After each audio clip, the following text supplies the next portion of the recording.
Hi folks, you're with Tacitus Today at your Pushback channel. In this essay I'd like to talk about the InfoWars deletion and the need for clear industry standards. We should all be opposed to the taking down of InfoWars from the internet regardless of what any may or may not think about the content and ideas expressed at InfoWars. The seeming collusion between big tech firms to bring down InfoWars in what was close to a metaphorical assassination in a single pass is similarly deeply troubling. The reasons the tech giants have given for pulling down of InfoWars is vague and near opaque. What does being in breach of terms of service or breaching community guidelines actually mean? No one seems to know, and the tech heavyweights just aren't saying. To counter the problem of near monopolies arbitrarily removing people or ideas they don't like, as in a prejudicial determination of what constitutes wrongthink, various remedies have been proposed. Some call for coercive government intervention, such as reviewing antitrust, anti-monopoly legislation, yet others believe an Internet Bill of Rights with clear and ambiguous codes. Some suggest such social media platforms are in fact editors of content and not the neutral platform administrators they quite falsely claim to be, and thus should lose the legal protections offered to neutral players under the law. In a capitalist economy, especially one with ostensibly strong antitrust laws, private monopolies or tightly held oligopolies should not technically exist. Should by some means such a monopoly come into existence, then the government is obliged to break it up or regulate it. If regulated, then the platform must be equally available to all citizens.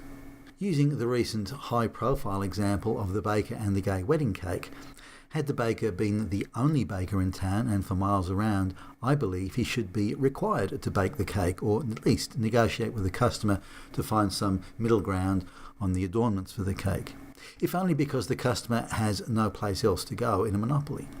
In such a scenario, the baker would have what would be tantamount to a monopoly, and with a monopoly comes responsibilities. The customer has no choice in such a situation.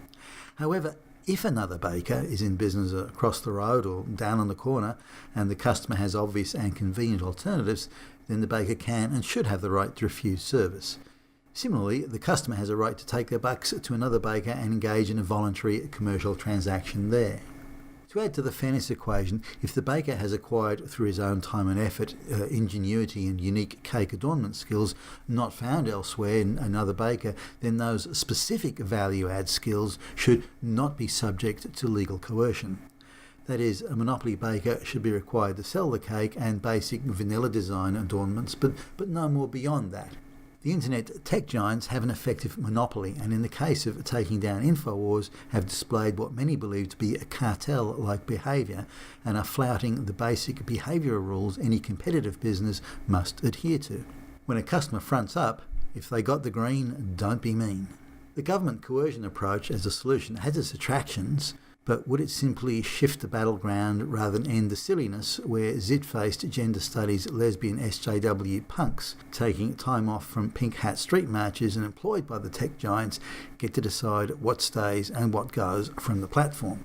Moreover, a globalist stooge president, House Speaker and Senate Majority and Minority Leader will, and I say this regrettably, be in charge come the end of President Trump's 2 terms of office as president.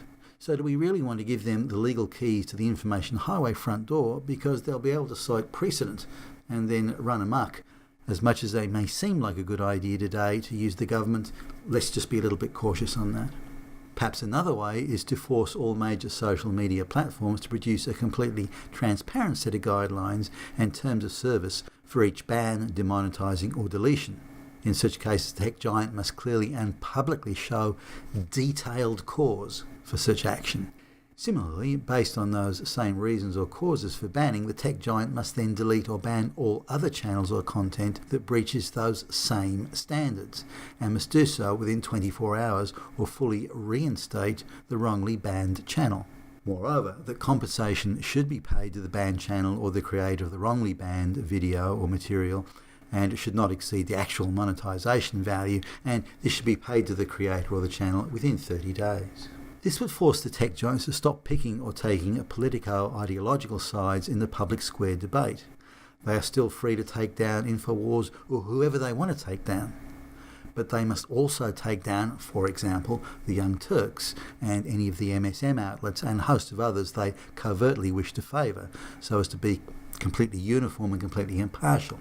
With so many of their buddies at risk of getting nuked by friendly fire, the tech giants will have to back off. So the choice faced by the Googles and the Facebooks of the world would be, sure, go ahead and take down the side of these guys you don't like, but for every one you take down, you'll also have to take down 100 sites, for example, preaching white hatred. My guess is when the tech giants required by law to post clear and unambiguous reasons for banning and deletion, they won't be so pubescent, tough and righteous anymore. Then the prospect of having to also delete all those fanatical white and male haters they appear to be so tolerant of will end the practice of silencing and editing out those they do not agree with. We should be in no doubt here the tech giants are fully supporting the globalist agenda, and as the globalist agenda is totally unsaleable to most white people outside of media and academic elites, the only strategy they have is to silence those who oppose the globalist agenda.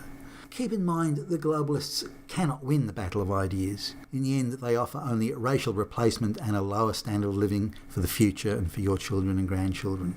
They can't win. They can only silence. That's the only response.